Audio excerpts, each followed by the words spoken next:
Hello, everybody.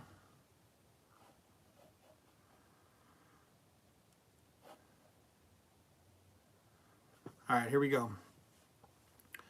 Thank you guys for coming out.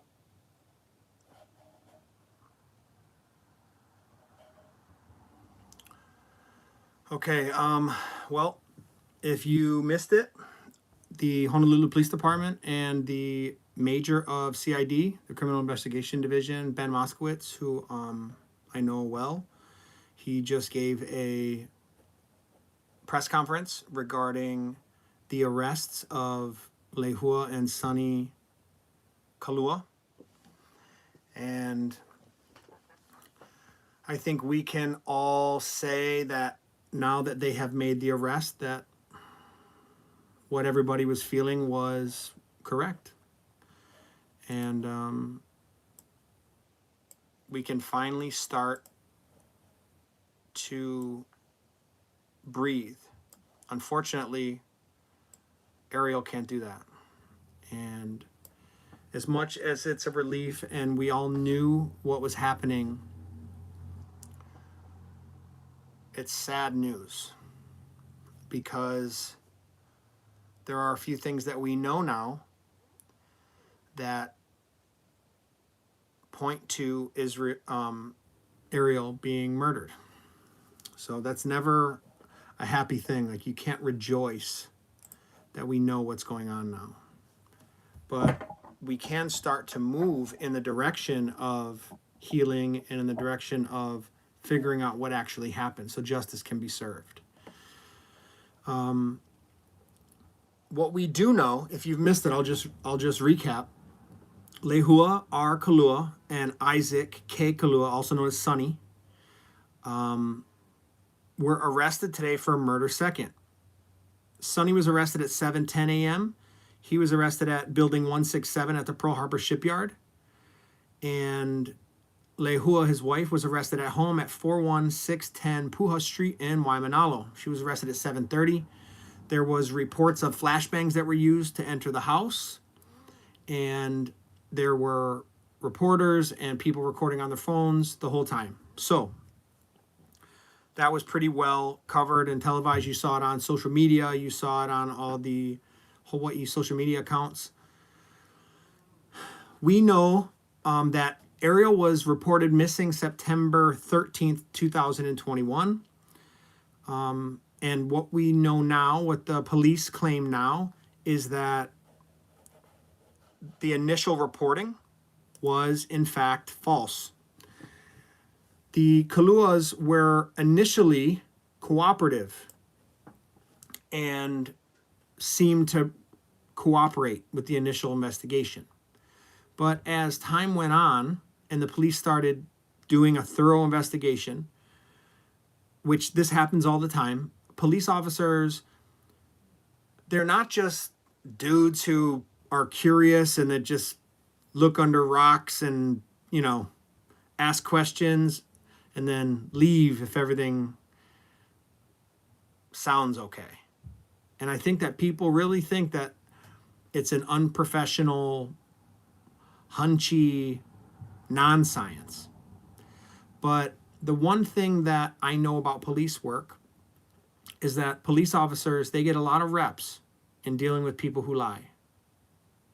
And you know when someone's lying. However, knowing that someone's lying is not the same as proving that someone's lying. And so police may know something and can't act on it. That's the hardest part about police work, is knowing that you know something but you can't act on it because you can't prove it, which means you don't have probable cause, which means you cannot investigate. I think what people don't understand sometimes is that you cannot even investigate if you don't have reasonable suspicion and then probable cause. So at some point, the Kaluas stopped cooperating. Now, I don't know when that was, but I do know that at some point they stopped cooperating, and that not only is that a red flag for officers and investigators, but also that's one of those things that pays dividends as time goes on.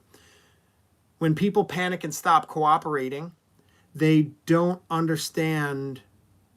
They think it's just like a hiccup and they'll recover. But they don't realize that that pays dividends in the long run, because the things that you say and the things that you don't say during the initial investigations will come back to bite you. And that's why it's important to start investigating quickly. And when people develop lies and half-truths and deceptions, those fall apart as time goes on. It's hard to maintain a lie. And when you start to fumble, you lie more. And the more you lie, the more evidence is stacked against you that you're being deceptive. And those lead to indicia or indicators for police officers or investigators to start looking in a particular place. It's sort of like if you're sore somewhere on your chest and the doctor starts poking around, he waits until he hits the sore spot and you react. You can only hold strong for so long. And a doctor will kind of know where to go with that. Police officers are the same way. They start poking around. They know the places they should poke. They start poking around. And then when things start to show like, this is a little bit different, I don't know what this is, they don't just walk away from it. They start poking more in those areas. And that's what happens in investigations. That's what happened in this case, I assume. There was a part where Ben Moskowitz said that the false reports that were put out about officers who weren't looking for Isabella or Ariel, I'm going to start calling her Ariel, that hurt the investigation, because it's hard for officers to investigate when people don't trust the investigators. And I said that in my first video. For those who are here right now live, you won't be able to see it, but on the replay of this video, when it saves to YouTube, I will leave the link right here to the original Lehua Kalua video. Her name is Ariel Sellers before she was renamed by the adopted family. So that hurt the investigation a little bit. And that's why I think it was so important that we maintain integrity when we talk about facts and when we talk about what we feel. They're two different things. It's okay to think that someone is guilty, but to move forward without those facts is foolish, and it can actually hurt investigations. And I think the media didn't help. The media was not very helpful. As it turns out, it kind of hurt the case. And now they are asking for help, and I'm going to explain the things that they're asking for, and I will give the phone number for where you can go for the child abuse and neglect hotline. But the first thing I want to say is rest in peace, Ariel Sellers. We do not have a body, so we do not yet have concrete proof that she's dead. However, they do have circumstantial evidence. How do I know that? Because a prosecutor and a judge had to sign off on the arrests. They had to sign off on the search warrants. And to do that, you need probable cause. So, after the Kaluas stopped cooperating, officers then were kind of stuck between a rock and a hard place. The reason why is officers can only do so much. They can only investigate so much. And we talked about this in the first video. An officer only has so much power to look in certain places for certain reasons. For instance, if you're walking down the street and I get a feeling that you're doing something illegal and I follow you, and then I watch you pull a gun out of your back pocket and throw it in the garbage. Well, in my report and later in court, it's going to be challenged and overthrown because I just had a hunch you were doing something wrong. So I followed you, and then I saw you do something. Yes, I was on a public street. You were on a public street, and you just so happened to do something illegal in front of me. However, technically, I did not even have the right or the power to be following you. Now, I'm allowed to walk around on the street as a police officer and observe what I observe on a public roadway. But I'm not allowed to walk onto your driveway and look in your window where I see you, doing a big crystal meth deal. I wasn't allowed on your property to look in that. Those things are called open view and plain view. So in open view, that means that an officer sees something just in the course of being out and about. Like he's just out on duty, driving down the street. He looks over and he sees you pull out a gun. He was just driving down the roadway. He wasn't looking at you. He was just driving and looks over and he sees you pull out a gun. That would be open view. But then there's something called plain view. Plain view is when you, in the course of an investigation, in the course of a legal investigation, that you discover some evidence or you make observations. So this would be an example of that. If I'm walking down the street, or if I'm driving down the street in my patrol car and I look over and I see through your open living room window, you pull out a gun and shoot somebody. Or pull out a gun and point it at somebody. Let's say that. You didn't kill anybody. You pull out a gun, you pointed at somebody. I was just driving down the street. It was sunny that day. The sun was going in your window. From the street, I saw you pull out a gun and you pointed at somebody. And maybe you hit them. That is open view. I was literally just driving around and I saw it. I wasn't investigating you. I wasn't doing anything. But then plain view would be if I got a phone call that says, we're hearing an argument next door and I think I heard a gunshot. Well, if I get sent there and I pull up and I get out of my car and I'm walking up to the house and I see you through the window, point the gun and then hit somebody, I basically saw that with plain view. One of them, I just saw them in the course of, anyone could have seen them. Anyone in the public could have seen it. I wasn't there for a particular reason. The other one would be plain view, which is I was there in the course of a legal and active investigation, which I had probable cause to be there. This is where they ran into this problem. The family stopped cooperating. That's suspicious. If you lost your daughter, you're doing whatever you can to help the police officers. However, in this case, they still had a missing person. There was no crime afoot. They had no probable cause that a crime was committed. So they could not investigate someone. There was no investigation, so to speak. It was simply looking for a missing person. There was no crime. That's why there was no alert, Miley Amber alert. So there was just no evidence or reasonable suspicion that there was a crime being committed. They just had a missing girl. And if you remember, the initial case came out, the initial statement was that the little girl left sometime in the night, that they saw her the night before, and she must have walked out of the house. And also they said, if you remember, initially, that they turned over electronic data that would confirm when she left the house. That was one of the things that people were wondering about. How would they know? They either have the data and knew when she left, or they didn't have the data. And if they did have the data, how did they know it was her? Unless there was video. And if there was video, then we would know she just walked out. How did they still not know? There must not have been video. And if there wasn't video, then they don't know who walked out that door when those electronic locks opened. So it was suspicious right from the get-go to the police officers. However, it was still a missing persons case. There was zero evidence. But I will say this, it was zero evidence based on HPD's resources and what they knew about missing people, what they knew about murder, what they knew about parents killing children.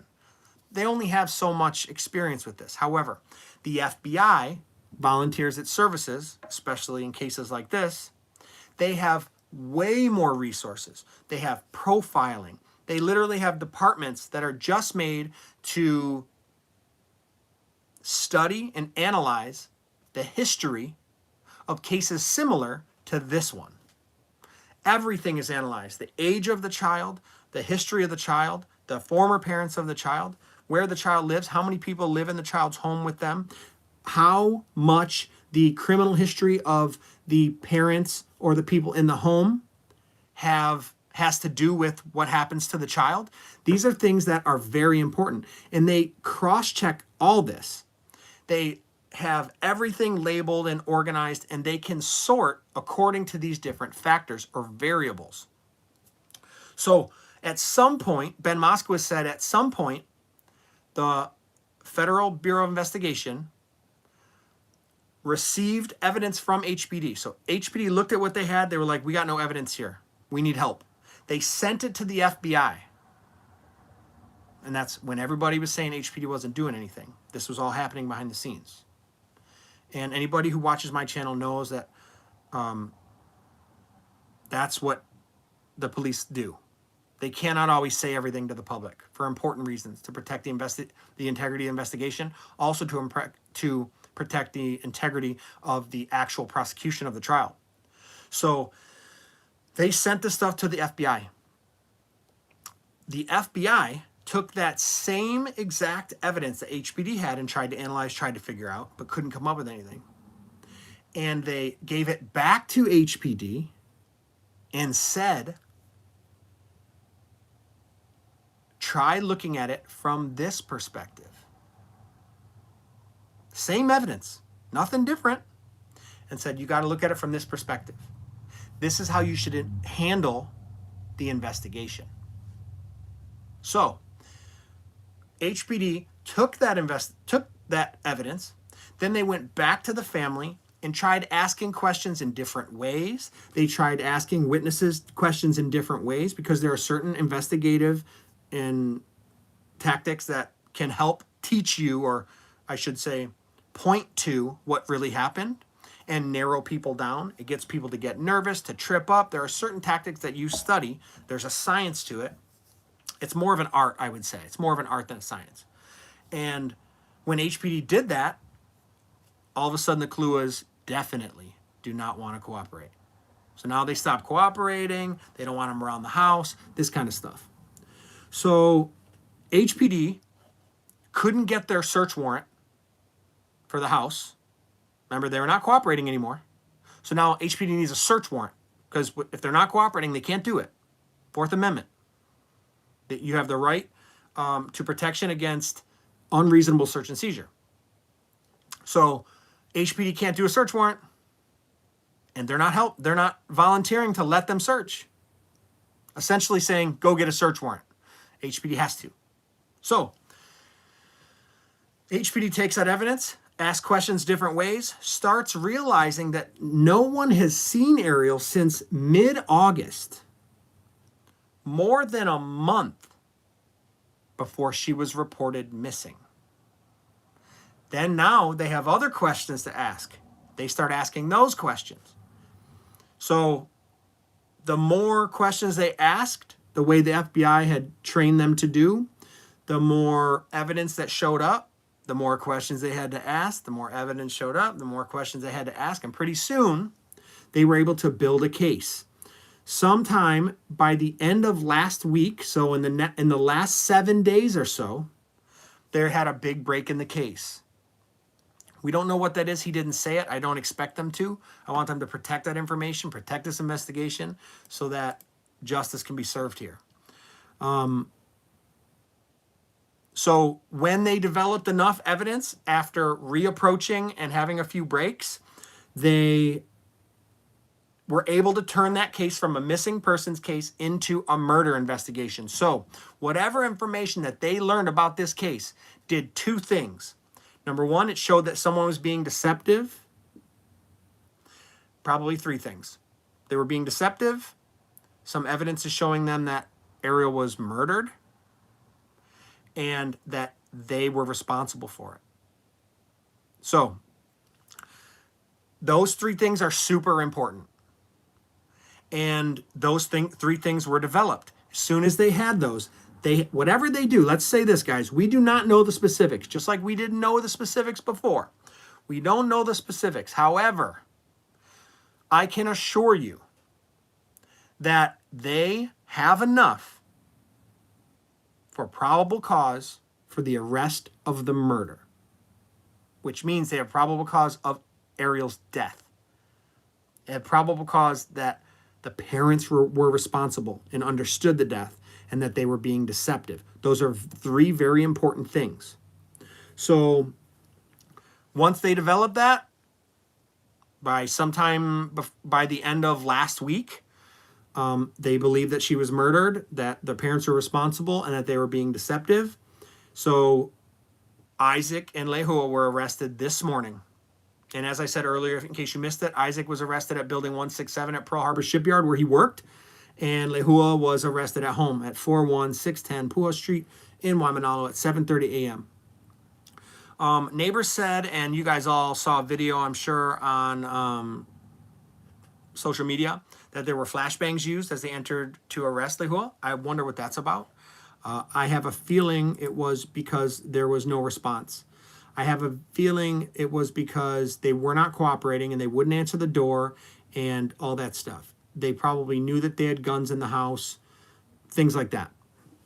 Listen, I'm not positive, but they live in Waimanalo. Waimanalo has tons of forest, tons of jungle that you could get lost in. I think people don't understand how much jungle there is in Waimanalo.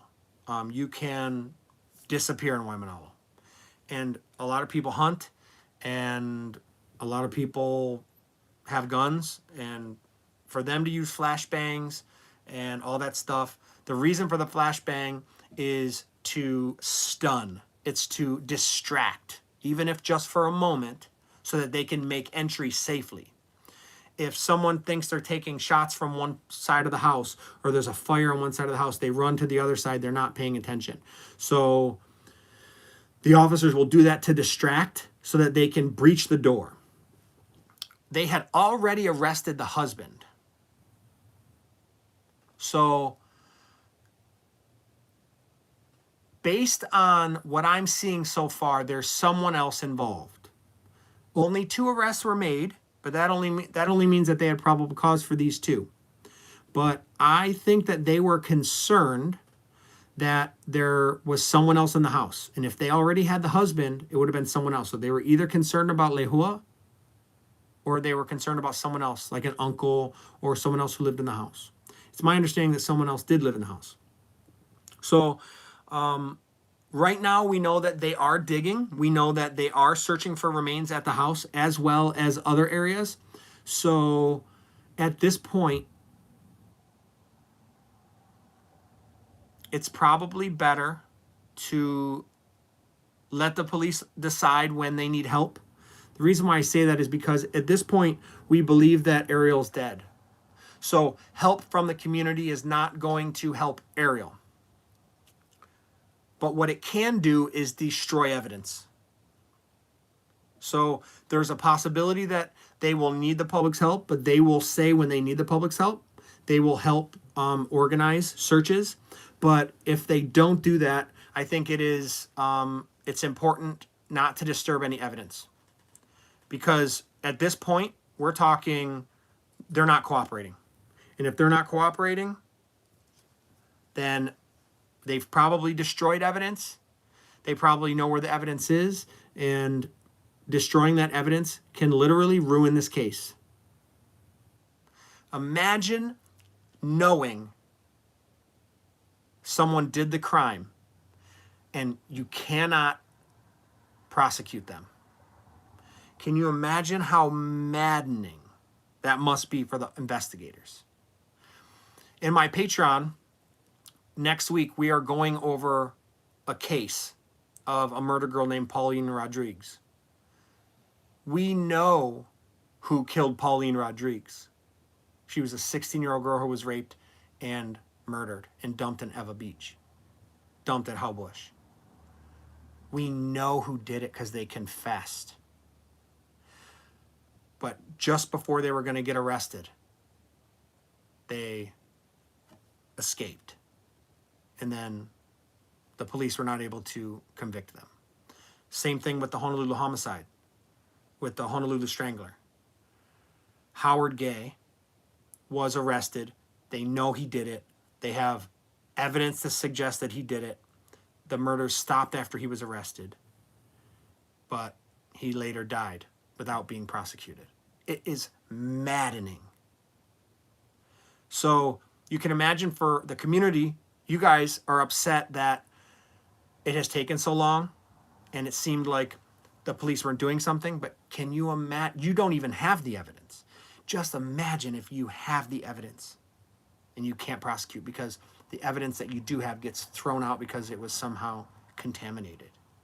So right now we are in an evidence collection and preservation stage. So if you've noticed that they do have the pop-up tents on the front lawn of the Lehua house, of the Kalua house, and they are digging.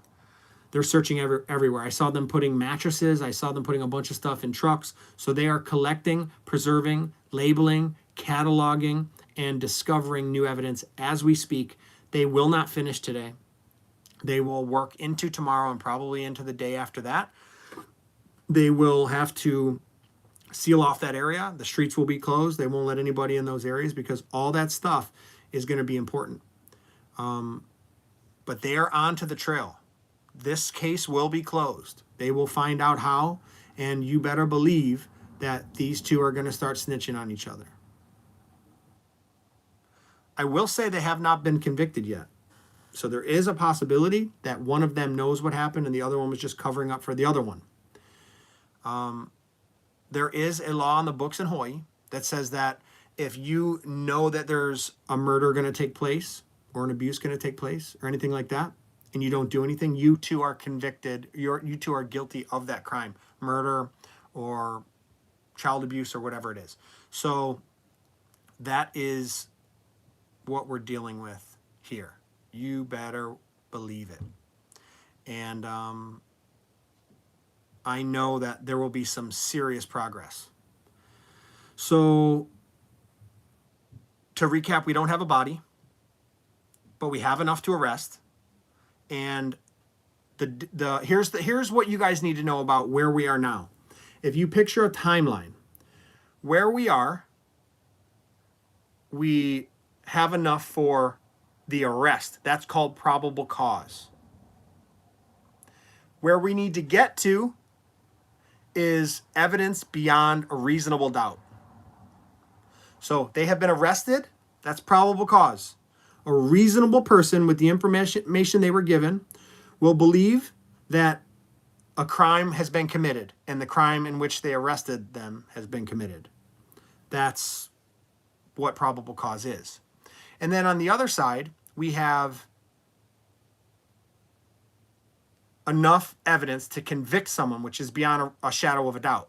This is a huge gap. Any one of us with the evidence that they see will think that they are responsible for the murder of this child. However, you have to get to this point where a panel of jurors have to then be able to say that there is zero chance that they didn't commit this murder. That's the gap we have to fill, and it is huge. And if there's 100,000 things that have to happen for this to get there, if number 60,412 gets thrown out of court, it may affect 60,413, 60,414, 60,415, and everything after that. It's called fruit of the poisonous tree. It is very important that all these dots got to be connected. You can't skip dots. You skip a dot, everything gets thrown out, they walk. That's how that works. So Crime Stoppers reward is still available. It's at least $11,000.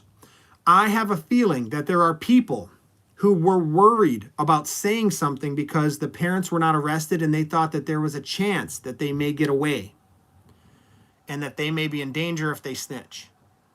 But I need you guys to know that the Crime Stoppers reward is still available and it's at least $11,000, and Crime Stoppers will pay you that reward if information that you give is used to help convict the murderers of the crime. The statewide negligent child abuse and negligence hotline, I'm going to put in the chat. I already put it in earlier. It's right here.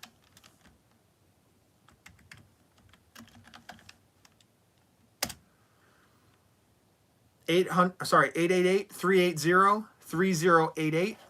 Or you, of course, can call Crime Stoppers. So here's what I found interesting. The pattern of activity is what led them to believe that Ariel was killed in mid-August. There was some pattern of activity that was displayed. So they literally will dissect all the activity, their life patterns, and then somewhere in mid-August, something changed, and it was significant. Ariel stopped going to school, or the guy missed school for 3 days, and 3 people saw him in the pig trails, right? Without a gun, without hunting equipment, just with a backpack. You know, it could be 100 different things, whatever it is. Those aren't real. I just made those up. Whatever the pattern of activity, all of a sudden, mid-August, bam, something changes, and they realize nobody's seen Ariel since mid-August. Whereas some people who would have said, and this happens all the time during the investigation, hey, I saw such and such.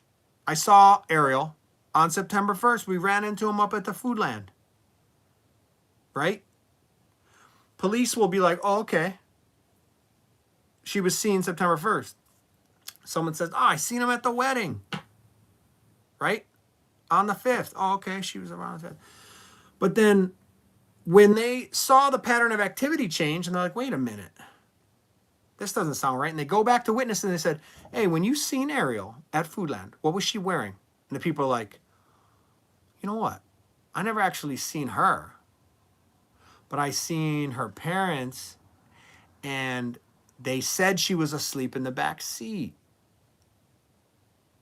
So what you find out is, upon more scrutiny, witness statements break down a lot of the times. This is very common. In my opinion, eyewitness testimony is the least reliable testimony because we fill the gaps with our brain.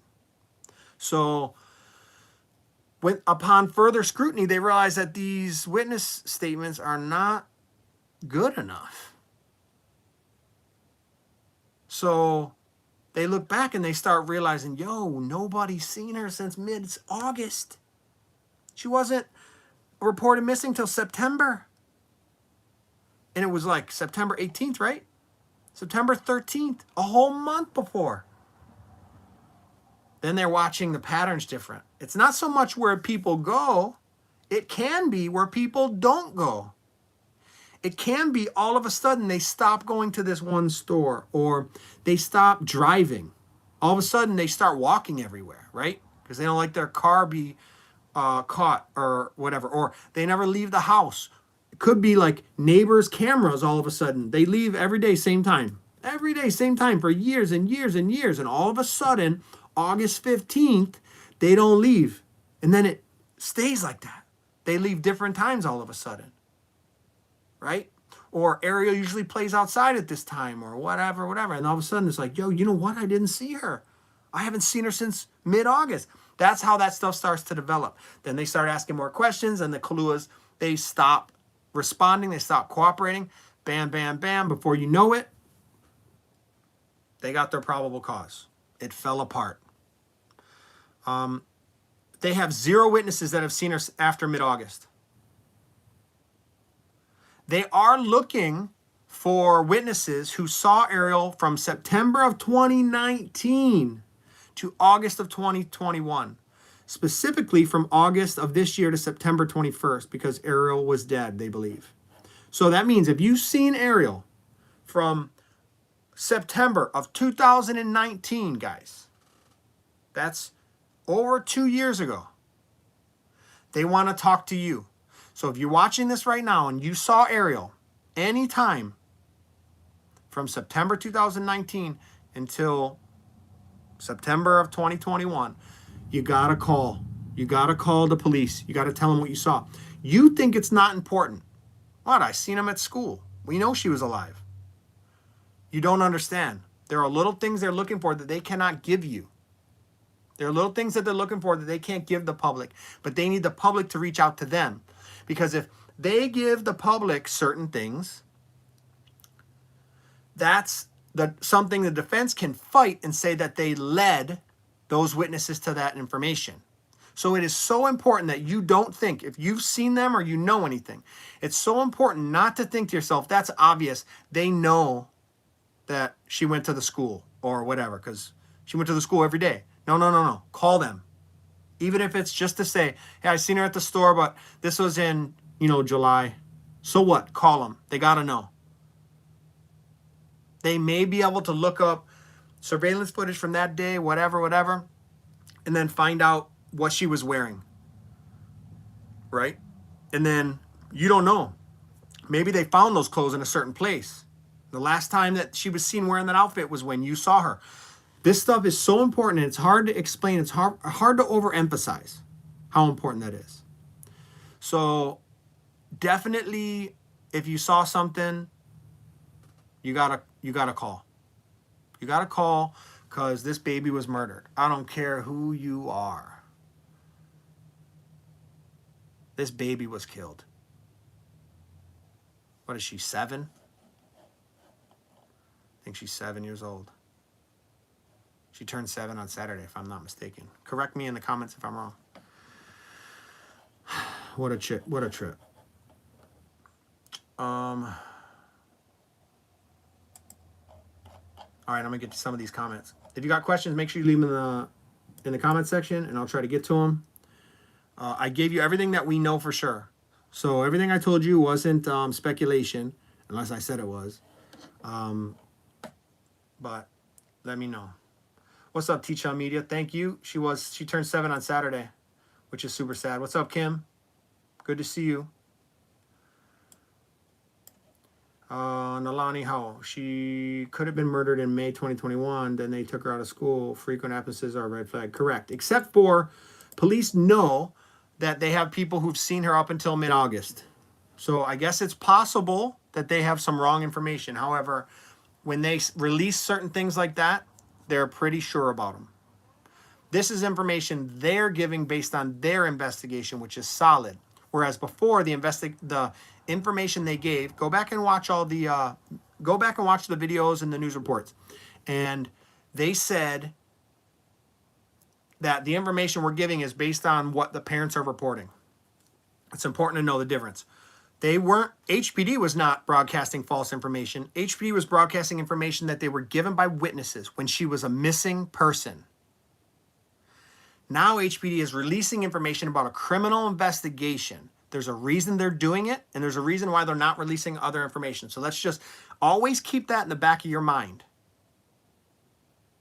So if she was seen in August, then they gave you that time. They literally probably have a date. This person saw on August 13th, and they went and they checked some security camera footage. Like, yep, she was in here on the 18th.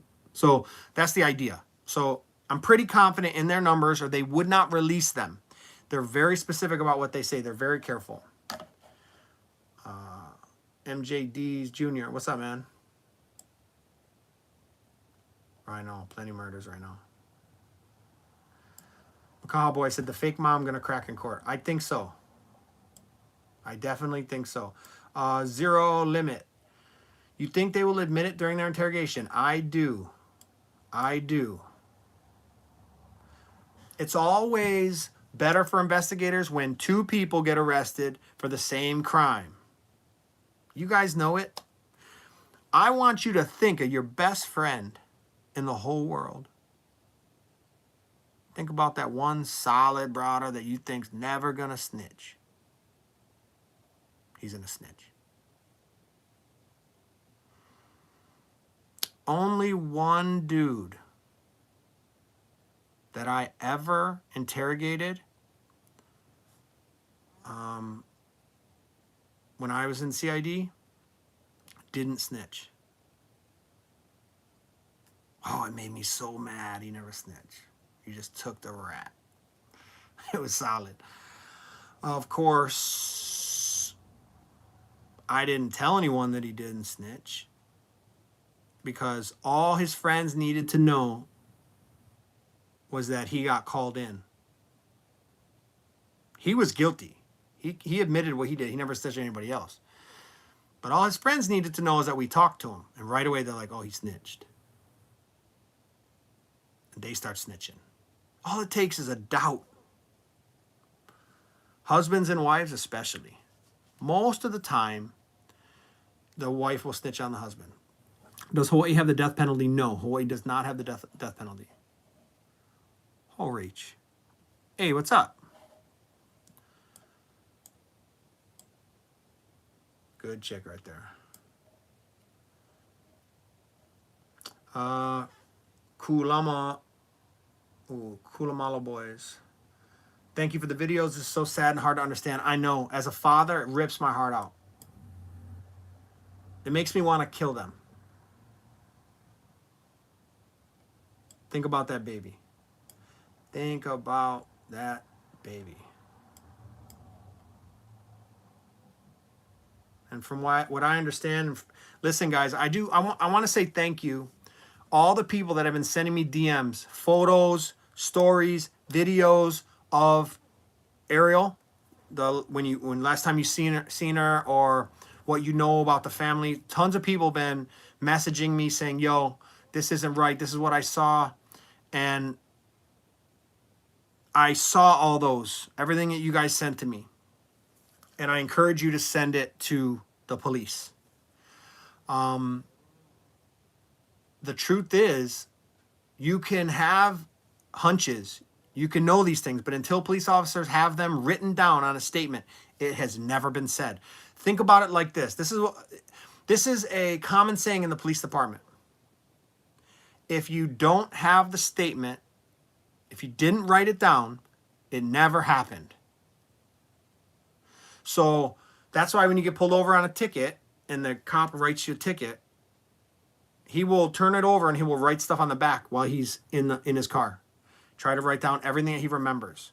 Because if he didn't write it, it didn't happen. You can't later in court say, oh yeah, but his phone was red, it wasn't blue. You can't say that then. If it didn't write it, it didn't happen. So this is the same thing. If you don't write it down, if you don't make a statement, which means you got to put your name, you got to write the statement. It can't be anonymous. You got to sign them and be willing in court to testify to it. If that doesn't happen, it never happened. What's up, Kai? Hey, Doug, do you think NCIS would get involved due to him working in Pearl Harbor? Yeah. Unfortunately, guys, the military uses HPD for investigative practices. So if they need investigation, they will use HPD. Even if it's one of theirs. Yo, if there's a murder on base, they will straight up use HPD. And I constantly get comments from people saying, no, HPD, no more jurisdiction on base. Bro, we got concurrent jurisdiction. We got jurisdiction. But they make concessions. It's out of respect. But since they don't have booking really, they will use HPD for booking or for investigative stuff all the time. If they need, they will help with the investigation. And there may be evidence at work. Believe that. And working at the docks, he got access to heavy tools, torches. Easy to get rid of evidence. So it's very, very possible that they get involved. But they may just let the FBI do it. That could happen as well.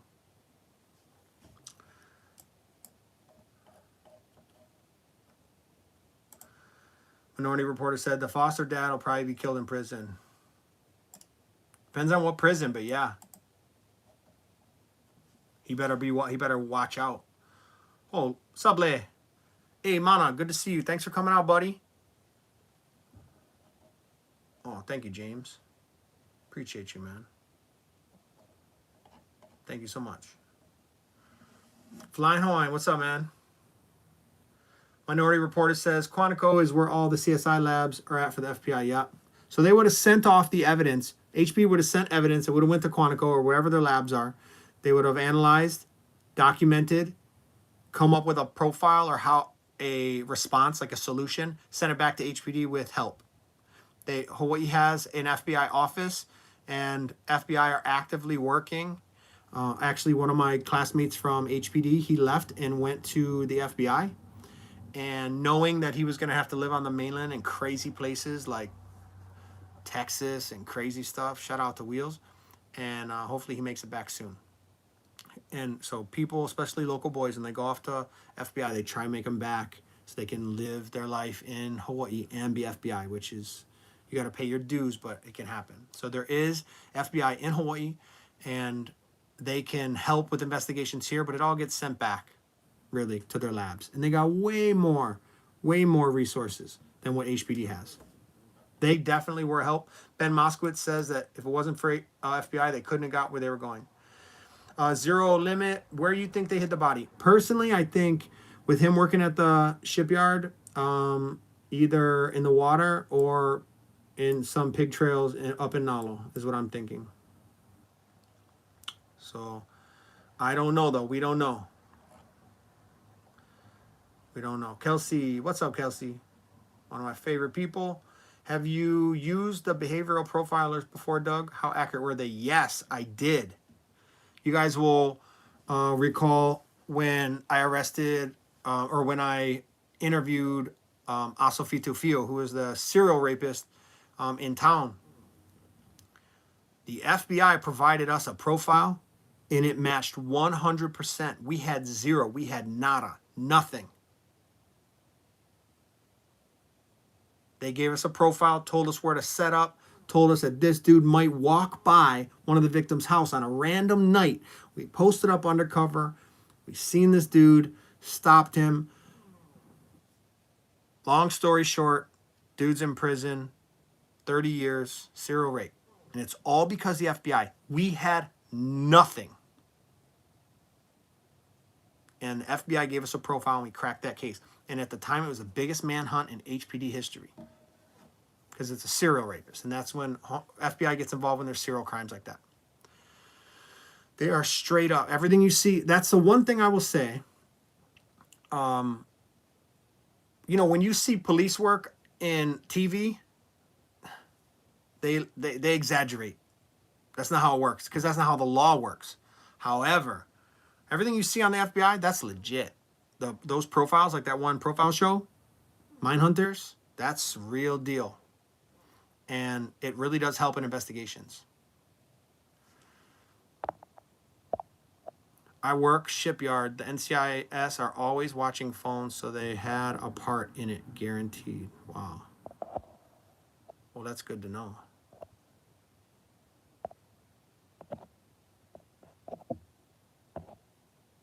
That is good to know.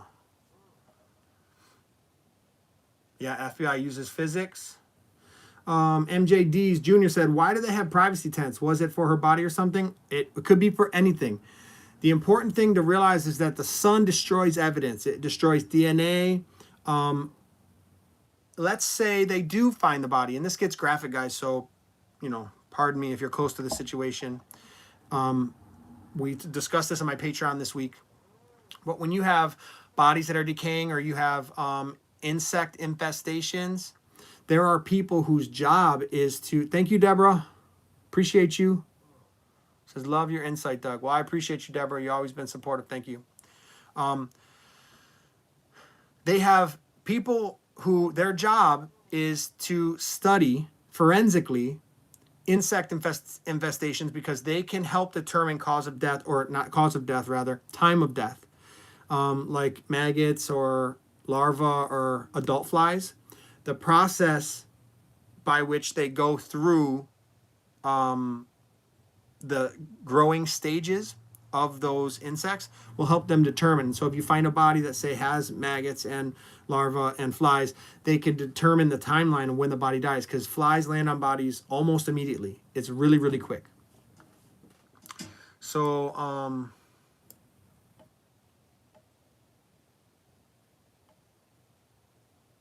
yeah, so Kelsey, super accurate. Super necessary. So I zero limit when you said I really think that they either put him in, hid the body in the water or up in a pig trail somewhere up in the Nalo jungle. There were rumors. People were saying to me that he was seen, that he disappeared for a little while after they reported her missing, and that he went hunting a couple times, or people couldn't find him. I don't know how accurate that was. I didn't talk about any of the stuff that people were saying to me because I didn't want to affect the outcome of the case. That's really important to me to not interfere with what they're trying to do. There are people that have not slept but 2 or 3 hours a day. Dozens of people investigating. When you get a little hint, you got to jump on it. If you don't jump on it, you're going to miss it. Then that window closes, and that's evidence you can't get anymore. And so there are people who dedicated their lives to this girl. Carolyn Bacon, thank you for the super chat. Why do the wives usually flip first? Thank you, Carolyn. They usually flip first, and I'm gonna generalize here, but I'm a man, so I will generalize this. I feel like I can say this, but typically, mothers, there's something integral to their motherhood, and from my experience,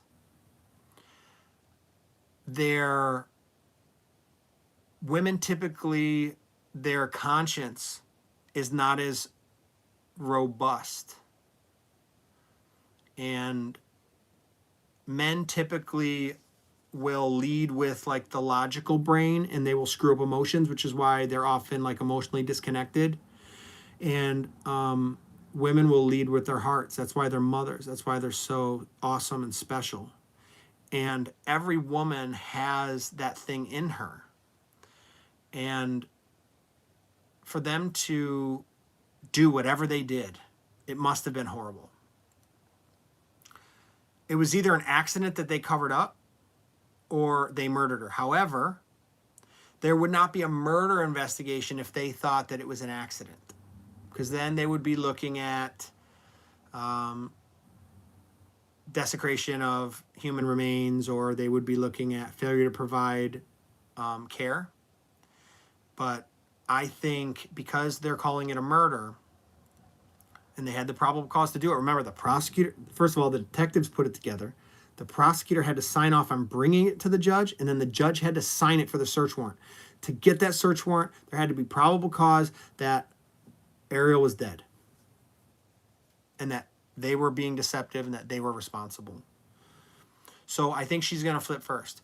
The only way that I see him flipping first, and this is just based on my opinions, is because typically the husbands are more manipulative.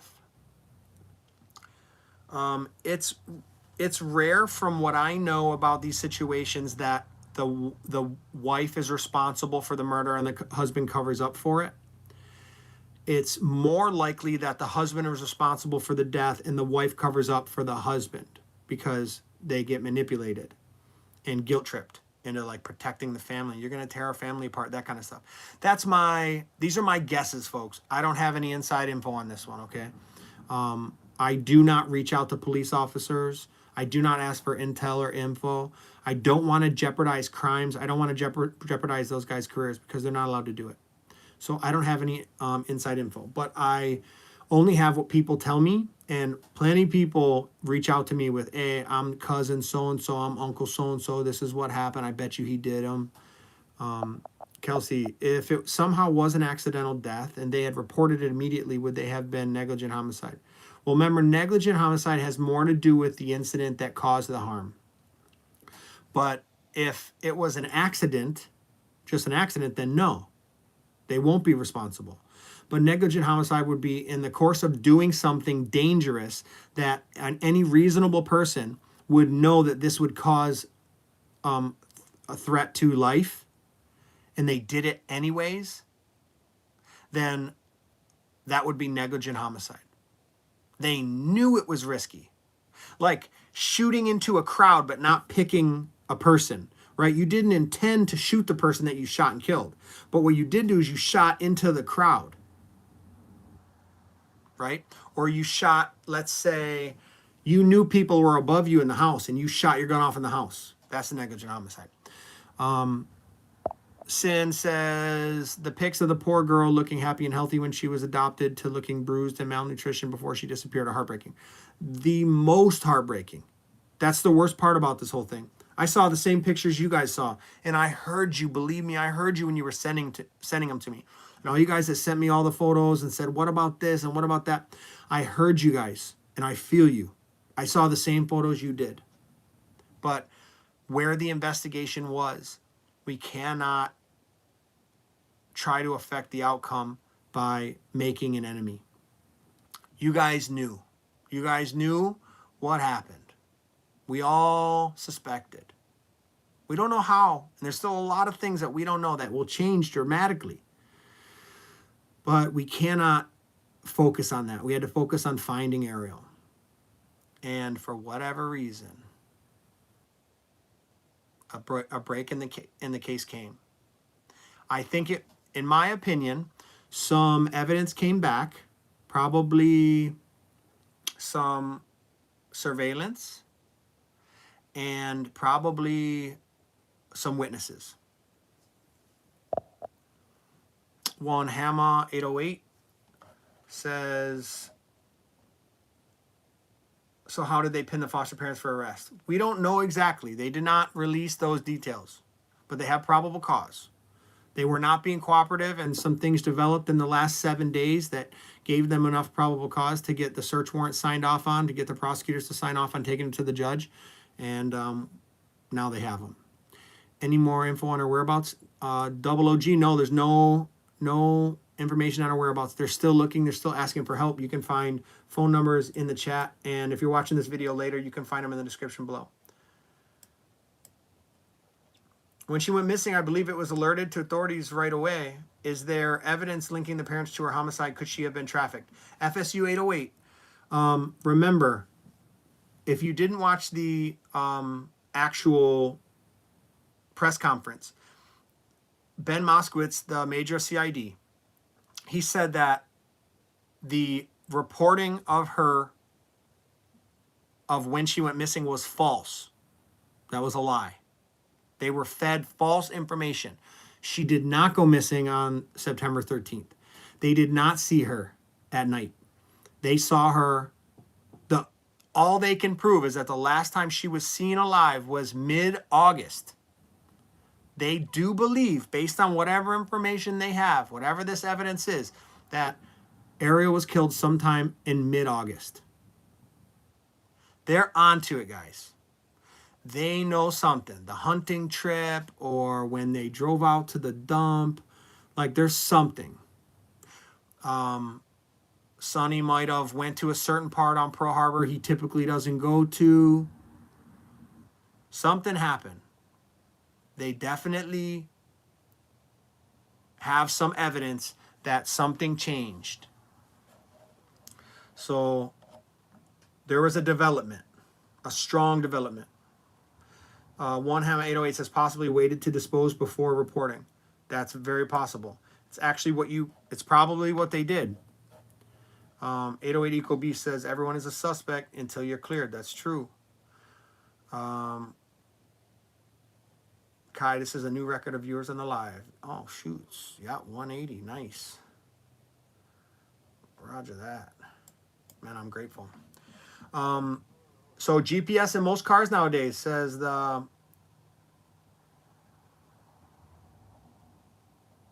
Oh, it switched up on me. Kulamala boys. GPS in most cars nowadays. Yep. Think about it. They get some GPS back from them, and they find out where they went, or somebody comes to the police station and turns in some surveillance video that they didn't have. That's new evidence. That gets submitted. They cross-reference it with other stuff they know. Bada bing, bada boom. Now they have some probable cause. It's crazy how fast that changes.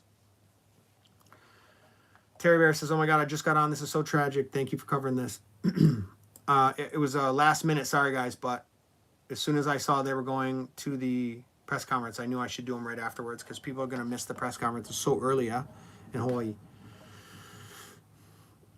Sin, no, there's no bail hearing right now. They're going to be arrested. No bail warrants, I'm sure. Sorry. Habits change when they're getting close. Yeah, their habits changed when they were getting close. That happens all the time, Kingston Pride. All the time. So it's important to watch. So remember when I said that HPD has information that they're not releasing? Instance in which they'll do something like that is probably what happened in this case. You suspect there might be something going on, but you don't have the evidence and you're not sure. So what they do is they will not release certain evidence until they can set up proper and appropriate surveillance. They get posted up at the work. They get whatever the places they go to on a daily or weekly basis, they get posted up. And then they'll set up and then release information that they have, whether publicly and not to the family, just publicly, and it gets back to them, or they call the family and they say, hey, we just found this. Do you guys know what this means? Then you watch. And when they feel like they're getting squeezed, that's when it happens. You panic and say, oh no, did I not bury her deep enough? Or, did that CD get destroyed in the fire all the way? Or let me make sure I spread the ashes, right? Then they watch you do that. There was a case in Hawaii, the Honolulu Strangler, which we talk about on my page at patreon.com/DougKorenic, where they literally announced to the public, they were watching a dude they thought was the suspect. They announced to the public that the suspect was driving a cream color van with white writing on the back. They watched that dude that day go out to his house while he was under surveillance. They had a VP, they had a vantage point where they could see him. They watched him go out to his van and scrape off the white lettering on the back of his cream colored van. So just remember, guys, and I sound like a broken record, but I say it all the time. If the police release information, there's a reason. And if they withhold information, there's a reason. Never think that they release information because, we don't know what to do. We're just releasing information. Or never think that they have to release information. They don't have to release anything at all. If they release, there's a reason. And sometimes they release because they want to put pressure on people that they're already suspecting to see what they do, because that's when they screw up.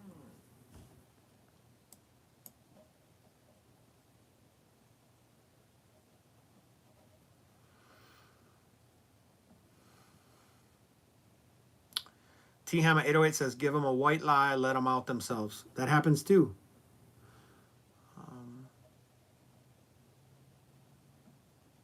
There's always a record of where your phone has been. She does have siblings, Minority Reporter. She has siblings. They were removed from the home. They are all healthy and okay. They are going to be crucial in this investigation. They're going to be crucial because they are going to speak with police officers. They can be instructed not to. The parents can refuse to let them. And sometimes that happens. So now that they have the children out of the home, the children can now speak freely. And now they can know that they can say something without getting in trouble. So it is highly likely, in my opinion, that the children are going to be crucial to this. They're going to say, during an interview, they're going to say something to the effect of, yeah, that's when sister went to stay with Auntie so-and-so. And they're like, oh, yeah? And you never saw her after that? No. She went to stay with Auntie. Is she okay? I haven't seen her. They're going to start talking like that. The feds were not involved since the beginning. The feds they would have offered help, and then HPD would have accepted the help. But when it was a missing person, no. As soon as they got some of the first info or they realized they hit a brick wall, they will go to the FBI for help.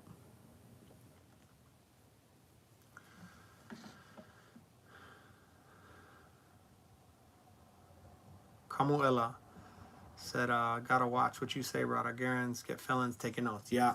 Hey, I tell you this, felons know the law as good as police officers. Plenty felons know. You know how many times I arrested somebody and he knew how things work? They know. They get nothing but time in jail.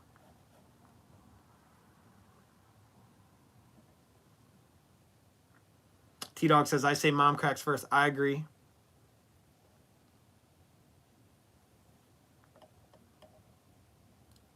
They're gonna keep him separated for sure because of the value, because of how high profile this case is. If you're just tuning in, because I see there's like 200 people now, the police believe that Ariel Sellers was killed by her parents. They have enough to arrest. The parents were arrested, taken into custody today, 7:10 and 7:30. And we don't have a body, but the evidence suggests it. So one of the questions I get all the time is, can you get a murder conviction without a body? Yes, you can. It has happened before. What's up, Chad Bailey? Good to see you, Chad. Thanks for coming out, man. Always supporting. Appreciate you. Reese Monotad. What do you think about the evidence they found in Bellows after they already checked there? Okay, so the evidence found at near Bellows was addressed in the press conference, and Ben Moskowitz, who's the major of CID, he said that they have to reevaluate and re-examine that evidence because the evidence that they found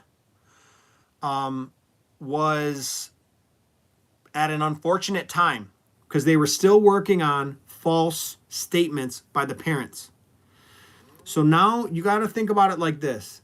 They went into this as a missing persons investigation, and then at some point in the last 7 to 10 days, this was switched into a murder investigation. And until that happened, it was a missing persons case. You have to look at it now like this is a completely separate case. It's completely separate. So when they collected that evidence on the missing girl, they had certain things that they applied, certain knowledge that they applied to those belongings. And I don't know what the belongings were yet completely. But now that it's a murder investigation, they can do certain tests that they couldn't do before. So they're going to do other tests, reevaluate, and they're going to see more. They are not sure if that's related to the case. It's definitely related to the case, but they're not sure if it's going to be integral to the case of the murder case. It's very possible that those could have been planted by the father or the mother. It's possible that they put them there to make it look like she walked away. It's also very possible that another family member did that. So it doesn't, we don't know what it means yet. It is definitely related. But whether it was a false flag that someone threw up to try to distract, like their own flashbang, the same way cops use flashbangs when they enter a house, this is like a way for someone to cover up what they did by throwing a decoy. That's basically what it is. Chad Bailey, are they at the holding cell at Alapai, or do they transfer them to another place? They'll be Alapai. They'll be at Alapai. And then they'll be there until they go to court. So that happened at 7:30. It took a long time to get them and processed and all that stuff. They would have missed court at 1 o'clock. So they'll go to court tomorrow. My guess is they'll be at court tomorrow. So they're going to be held at Alapai Station at CRD. And, oh, shoot. Alapai's closed. You're right. That's crazy. So they went KRD then. My bad. So they probably Kapolei. And, yeah, you're right. My bad, Chad. That's why you asked. So they probably at KRD. So, yeah, they're going to stay there, and then they're going to go to court from there. Yeah. They have more facilities. They have more capabilities of being able to keep them there. So, yeah, good point. Hawaiian Dragon says, can I get you on Patreon? Need to email you. Yeah, patreon.com/Doug Korenic. You can do that. Or you can email me at doug@dougkorenic.com. That's doug@dougkorenic.com if you want to shoot me email. Or you can hit me up on social, Instagram, Facebook, TikTok, Twitter. Wouldn't the state adoption system be under investigation too if the adopted parents had any issues in their past? Yes, they will run an investigation as to suitability of the adoption. And that may find some, it could be legislative violations, administrative violations. But the truth is, they might not, that might not be a development that actually makes a difference in this case. And, but it may help it in them restructuring how adoptions take place or foster parents take place. These were the adoptive parents, okay? These were not their foster parents. These were the adopted parents as they report. So I'm just going off the information in the report. They're adopted, so legally adopted. These are actually the adopted parents now. So this was not foster care. But that, to get through the adoption process, they had to go through that foster process. So that's why this is involved. That's why that they will get a lot of scrutiny for this one. Especially because everyone brought up the criminal history of Sonny. Remember, Sonny had a few assault thirds, and Sonny had, what was it on TT, on terroristic threatening. And so when I looked at it, I swear it was 3 TTs and an assault. So I assumed that it was 3 TTs on the same person and then an assault. It could have been domestic violence, which is what we call 200. It could have been a 200. I'm not sure. It might not have been. But it was 20 years ago. So, and it doesn't look like they were felonies. Look like they were misdemeanors. And plenty of people can arrest or can adopt somebody that had a misdemeanor 20 years ago. And that's an arrest record, not a conviction. And then Sleuth Mom says, abuse was reported multiple times by the biological family when the girls were still just in foster care. Wasn't the adoptive father a convicted felon, was he? I don't know. So there's a difference between being arrested for a felony and being convicted of a felony. And I just don't have the paperwork for that. I know some people tell me it was a conviction for felony. Some people tell me it was just the arrest. There's a huge difference. Because remember, you can be arrested based on probable cause. But if you're not convicted, then you're not a felon. The CPS worker and Lehua and Sonny are all friends. A lot of people had told me that. A lot of people were reaching out saying that they were friends. That Sonny getting brother or something. That Sonny has like friends in high places. That plenty of people are afraid of Sonny. So I don't know. I really don't know. I don't know enough about it.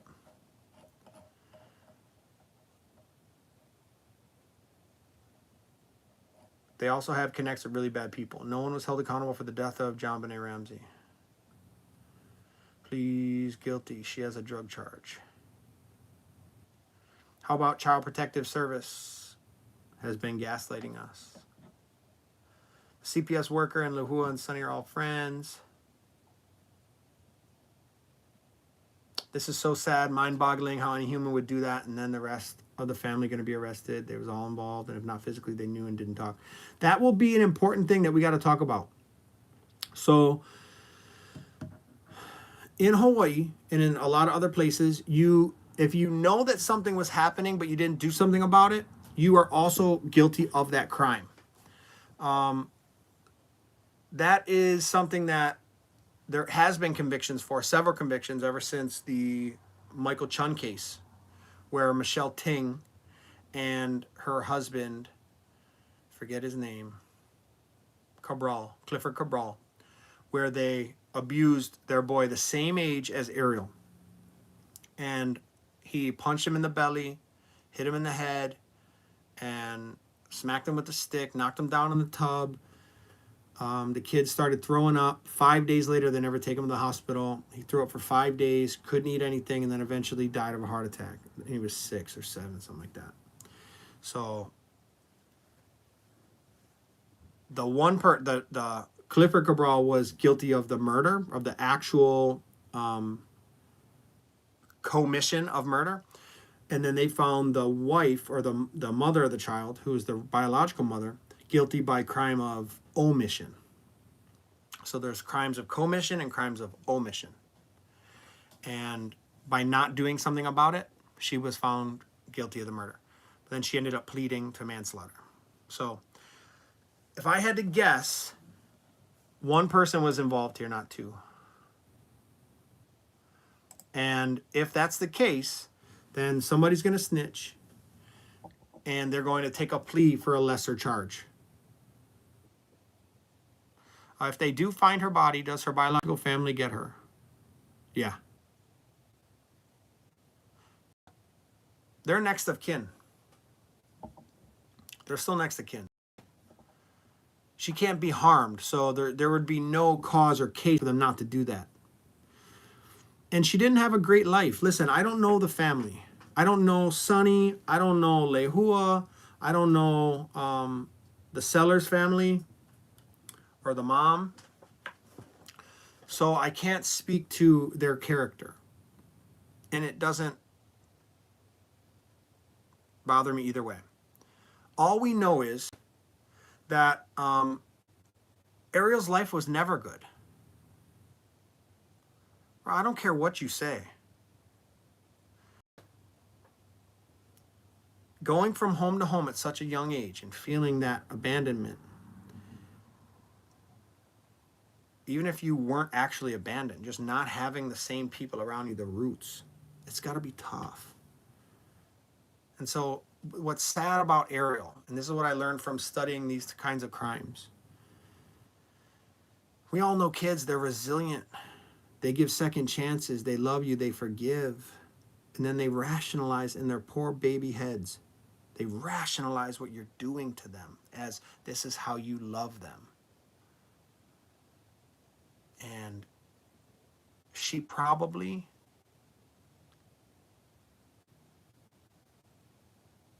forgives them when they hit her.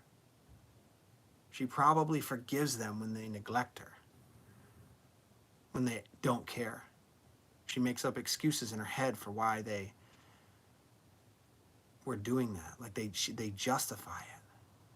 Kids are so wonderful at that. And that's how the mind protects itself.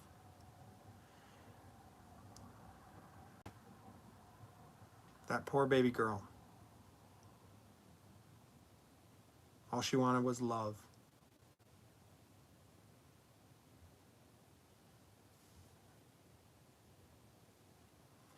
So, where are we at now? Now this is the investigation. It's going to ramp up. This becomes a snowball effect. The more investigation, the more evidence they find, the better and more precise the digging.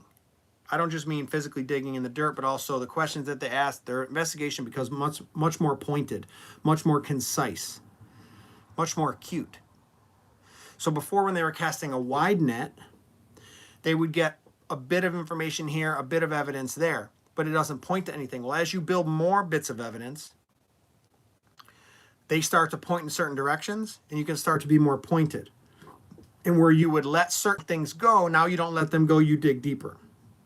So it'll start to speed up very quickly, and I anticipate before the end of November we'll know what happened. I anticipate it's highly likely that we're going to know what happened in the next week. T-Dog, did they get a lawyer? They will have a lawyer, yeah. They will have a lawyer already appointed to them. So that's kind of the nature of how this investigation is going to work. So now that children are out of the house, now that they're behind bars, nobody's afraid of them. And as they create distance, manipulative people, they have a way of doing damage control. They do that by constantly reminding and checking the people in their life and manipulating them or planting seeds so that they have support. So now that they're out of the house and they can no longer manipulate or what you might say goad, so that they cannot lead the people in their life to say certain things or to believe certain things, those people are going to start to realize. They're going to start to remember. They'll feel less and less loyalty to them. And then there's some people that don't talk because they're scared. But now that they're arrested and the girls are out of the siblings are out of the house of cards is coming down. Only a matter of time, folks. I anticipate they're going to come up with a lie first. Someone's going to say that she accidentally died and they just buried her. That's what's pretty typical. And I think that for me, the saddest part is this. Not about the death. Saddest part is that baby's gone. And we don't know for sure, guys. We're not 100%, but probable cause. The saddest part about the investigation, about the state of the perpetrators of the crime, is that they're going to first lie and say that it was an accident and they just buried her because they were scared. Then someone's going to confess that it wasn't an accident. And they're going to take a plea deal. Someone will get a plea deal. The chances that they plead not guilty all the way to the end are like almost nothing. Somebody's going to take a plea deal. And then in the court docket, it's going to say that accidentally died and buried them or whatever, when really they killed them.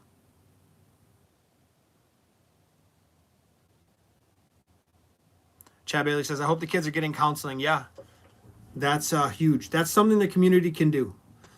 If you're wondering what you could do in the community, first of all, you can come forward and you can talk to the police about what you saw in the last few months.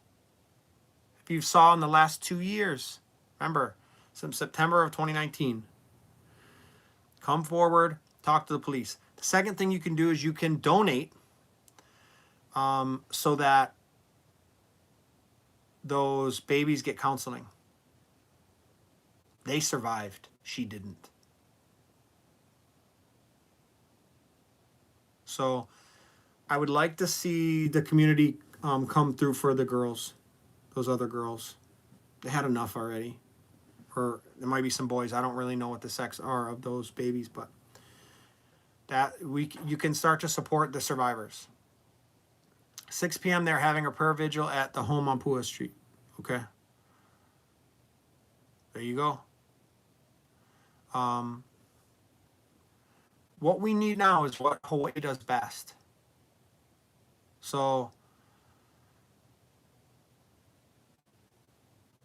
the Hanai process, like what Hawaii does with family, the culture, is, in my opinion, the only thing that those other siblings need. They need a family to take them in and adopt them that's a loving family that can show them what it's like to be worth something, to be valuable. It's from all the comments that I've gotten on social media and in my DMs, there was a common theme, and that was indifference.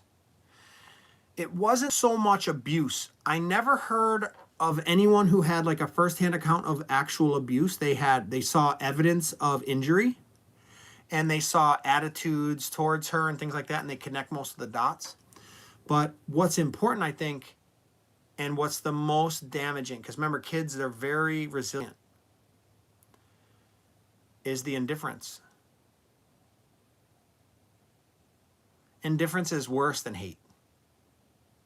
We talked about this before. Some kids, they act up because they want attention. They just want attention. They'll take negative attention. They just want attention. They want to matter. They want to be somebody. They want to mean something. And the worst thing you can do is to be indifferent, to not care. She wasn't found alive, but prayers are being answered. Mary, thank you for the $10. Appreciate you in the super chat. Thanks for the support. Mary's always been out here. Candy Girl said her favorite color is purple.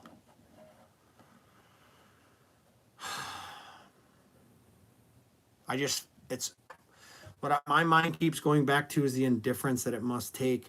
It doesn't matter if she got punched in the arm and that's how the bruise came, or she fell into the table and that's how the bruise came. It's the fact that when she hurt herself, nobody cared. When she reached out for that attention, nobody cared. In the videos we have, she's always like, she seemed like such a sweet girl, and she was like doing things for the family. And babies like that, they just want to be a part of something. They want to be a part of something real, a tribe that loves them and they belong. David Lewis, Doug, can I legally fly my drone over the home while they're doing what they're doing at the home?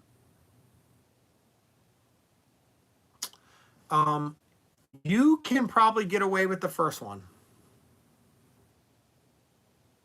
But the moment they tell you to stop, you got to stop. Because you don't want to obstruct a government investigation. So, but technically, yeah. Technically, you can. But there's probably distances, yeah, like I would, to not annoy the police. Like I wouldn't be right over them.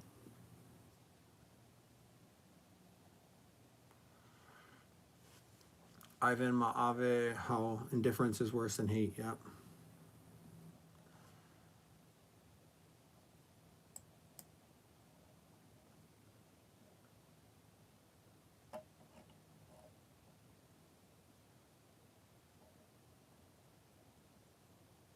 Zero Limit, what do you think was the reason for killing her? I don't know. I have a hard time wrapping my brain around any concept of anyone killing any child, let alone their own child, let alone their adopted child. You asked for this.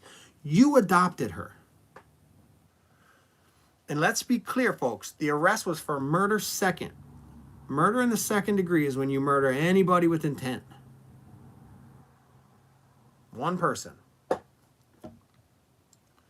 Murder two would be if you murdered more than one person in the same incident. That would be murder one. But murder two is, I don't know if I said that right. I might have screwed it up. Murder one is if you kill more than one person in the same incident.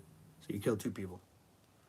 Or murder two is when you intend, you murder with intent. So this is murder two. So they're saying murder with intent. This is not accidental. This is not manslaughter. It's not neg ham.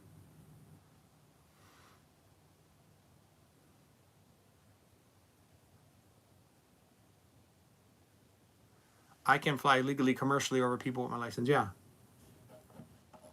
I'm just responding in terms of a legal investigation, a criminal investigation. But yeah, like you could take pictures, right? So it's the same concept.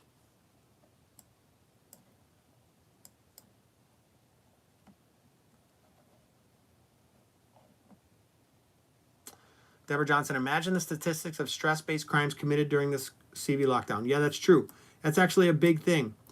Domestic abuse typically rises because stress is in the home. And the other thing is children. We talked about this in the first video.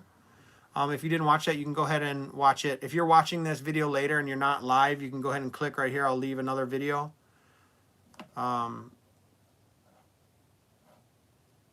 For the original video. And you can watch that. We talked about it, but I do... man,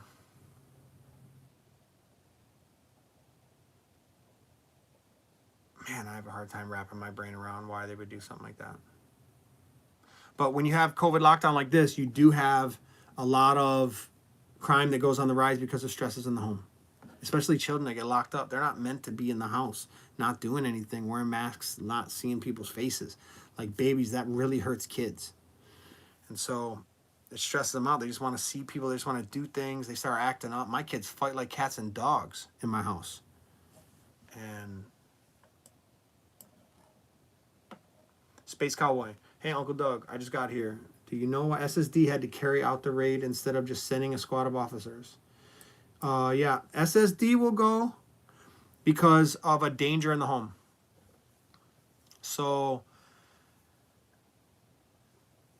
one of the reasons for SSD will be preservation of evidence. They can infiltrate the house and then spread throughout the house or dominate the room because of their equipment.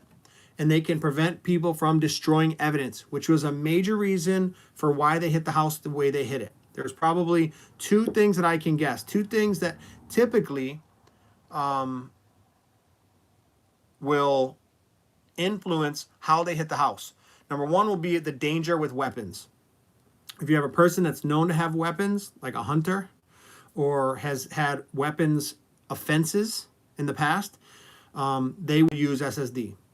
The other thing is to be able to get in there and dominate the room with that search warrant.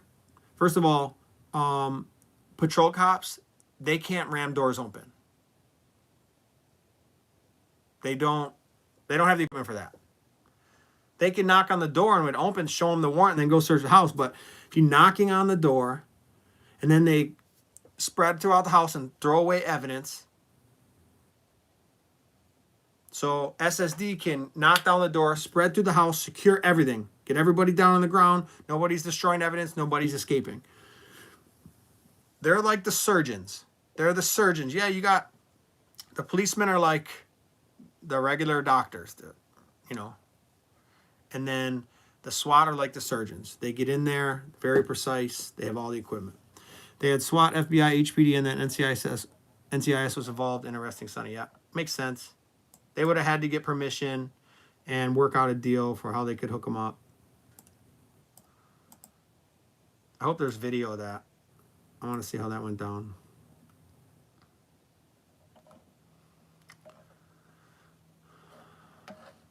Lady Lima, do you miss the job, Doug? Every day I miss it. I love that job. It was my favorite job in the world. My favorite job in the world for sure. Great job on the part of HPD and FBI uncovering the adopted parents' lies. Yeah. HPD worked hard and FBI, they just have the resources, man. And they helped them out. Thank God for FBI. They were in and out of the base, extremely quiet from what we were told. Yeah. Yeah, so right now, HPD and the agencies involved, they will be doing sweeps and they will try to be recovering evidence. They will be searching jungles. They will be searching the house. And every time they found a bit of evidence, they will have somewhere else to search. They will find a receipt. Something as small as a receipt that could crack open the investigation. And then they got to do a bunch of stuff. So we don't know where this thing could go. It could go in a complete different direction. It could be something like neglect. Or it could be something as nefarious as actual murder, like they tried to kill her. We don't know. And I hate even thinking about it because that's the one thing. I tell you what, guys, cops see a lot of things and it changes them for good, changes them for life. They never go back. You can never change. You can never go back to who you were. But in cops, they develop this hard skin. They develop this hard shell so that things don't get to them. But there's one thing that I've never met somebody get over in the police department. That's when a child's murdered. It's the absolute worst. Police officers, we're so used to seeing the worst of people. We're so used to seeing the worst of society. Just the worst all the time. We never see the good. No one ever calls us because someone's being kind to their children. No one ever calls us because someone is, being generous. They call us when people are being hurt and when people are committing crimes. So we see just the worst all the time. We see everybody lying. The suspects, the witnesses, the victims, all lying to the police. We see fathers assaulting and abusing children. mothers assaulting, abusing, sex assault, that crazy stuff. Their own children, uncles to nephews. We see people killing their own kids. We see how horrible everybody is. And so cops get jaded. Cops get jaded and they don't like people. They start to not like you. They don't even like themselves. They see the parts inside them that they don't like because they're so critical of everything.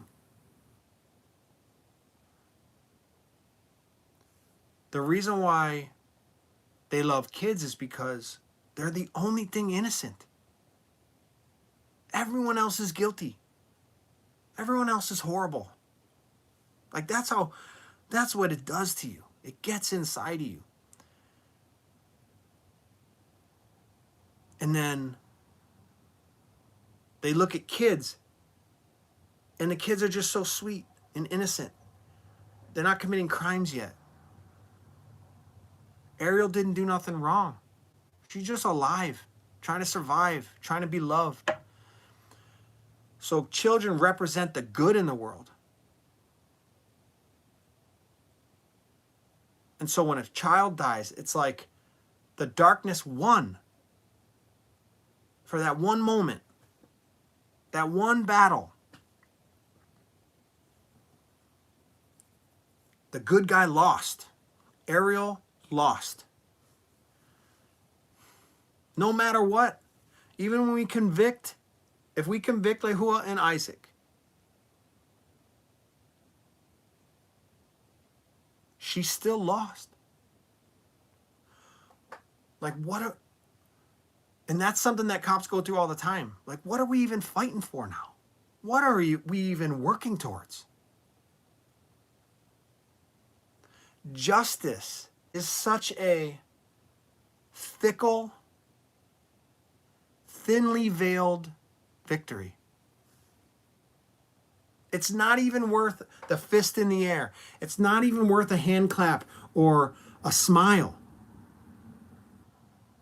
When these two go to get convicted, what do you celebrate? You know, it's like, sure, the prosecution wins, but everyone loses.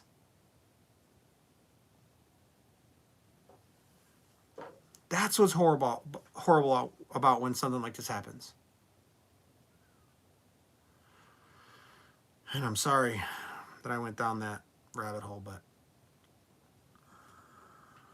that's the truth. Nothing brings her back. Nothing takes back the pain she felt. That loneliness, the indifference, feeling like no one loved her. Taken from a home, put into another home, put into another home, finally put into a home where she gets adopted, and then she's killed. Ugh. It's the worst thing that could happen. It's just the worst. Okay,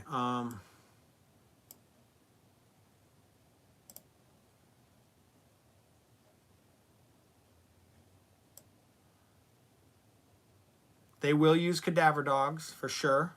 Lay. Deborah, no, Sonny worked Pearl Harbor as a contractor.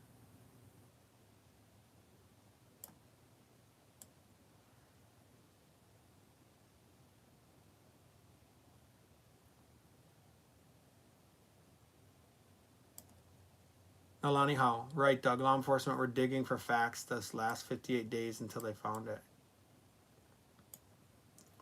They only recently had the search warrant, and that's why they hit the house. Soon as they got the search warrant, they hit that house. They wrote up the ops plan, they hit the house. What's worse, a child murderer or a pedophile?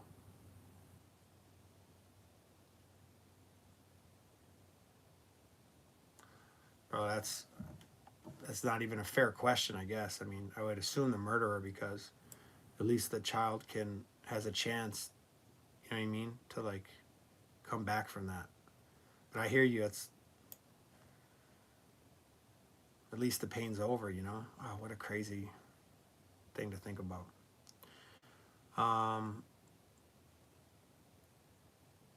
Sheila Gage. I wonder how he got clearance to work on base. Oh dear, what kind of private contractor? He worked on the shipyard, so I don't know what he did. Ecobee said, when you see Christmas trees and presents thrown out in the yard with kids crying, yeah. David Lewis, a lot are saying that they're going to get what they deserve in jail. Unfortunately, not if they stay in Hawaii. Hawaii does not have that type of violent correctional facilities of mainland Golan. Yeah, I agree. But I don't think they'll stay in Hawaii. I think they'll get sent off somewhere. Chad Bailey says Hawaiian homes should take their home away. Yeah.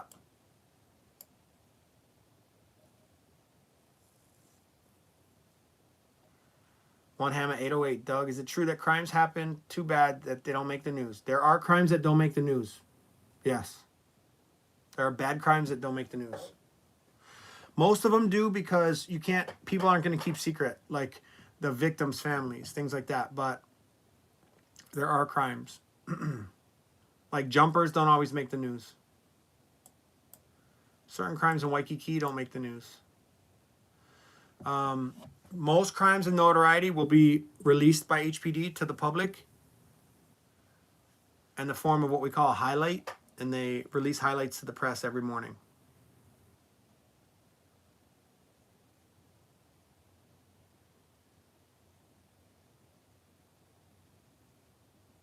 Chad says the siblings lost too. That's right.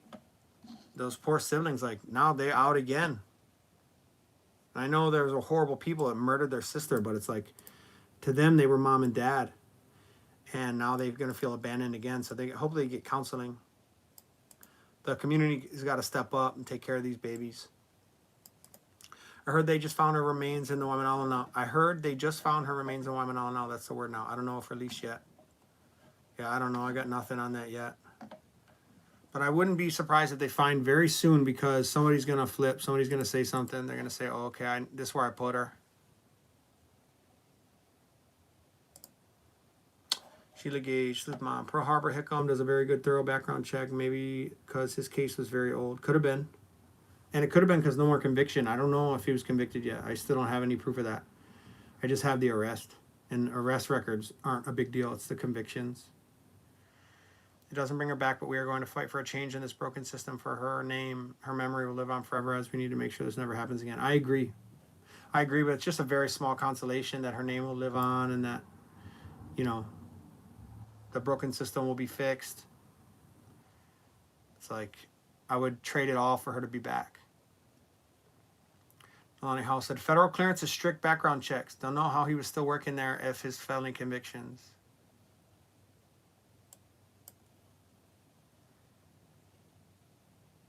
At least this moved way faster than Peter Boy, yep.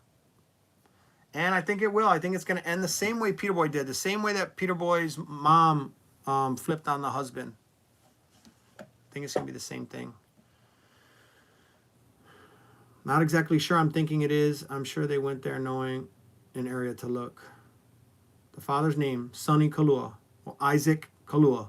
They call him Sonny. Aloha Pumehana Iona. I think they should dig up that new sidewalk.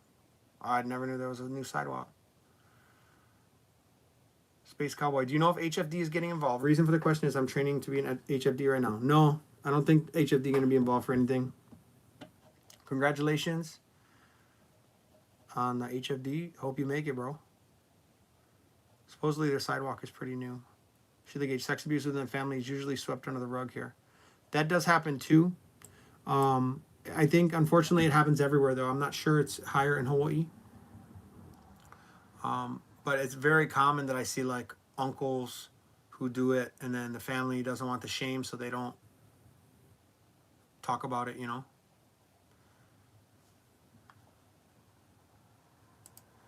Seven years old, had her whole life ahead of her, yeah. They should speak up. They're already, yeah. 10,000 reward offered, but the adopted parents' names withheld from article. Yeah, it's actually 11. I think it was 1,000, and somebody added 1,000 or 10,000. It's 11,000 plus right now. So guys, spread the word. Feel free to share this video to spread the awareness. And if you got questions for me, always hit me up. If you have information and you want to know what to make of it, you can feel free to hit me up. I appreciate you guys for spending the time with us. Thank you guys for all the prayers for Ariel. Unfortunately, she's probably been dead now for almost 2 months.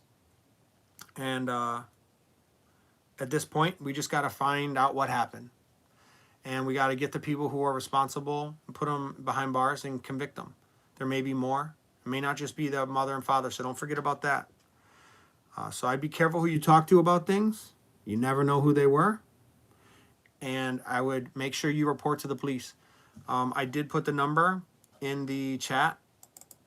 I will put it in here again for those of you who didn't have it. It's the statewide child abuse and negligence hotline. Putting it right here in the chat. Deborah, it's Isaac Kalua.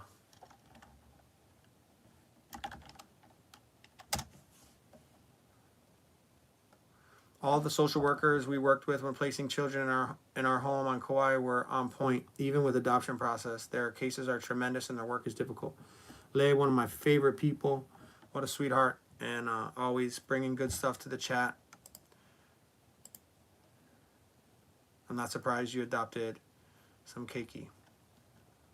Wonderful thing. All right, guys. Thank you guys for coming out. I appreciate all the support. And let's do what we can for these babies. And let's do what we can to make sure that we wrap up this investigation and find out what happened. Appreciate you guys. You guys are the best. I love Hawaii. I love the people of Hawaii. Thank you guys for all your concern and for always supporting and always trying to help. And until the next time, guys. Aloha.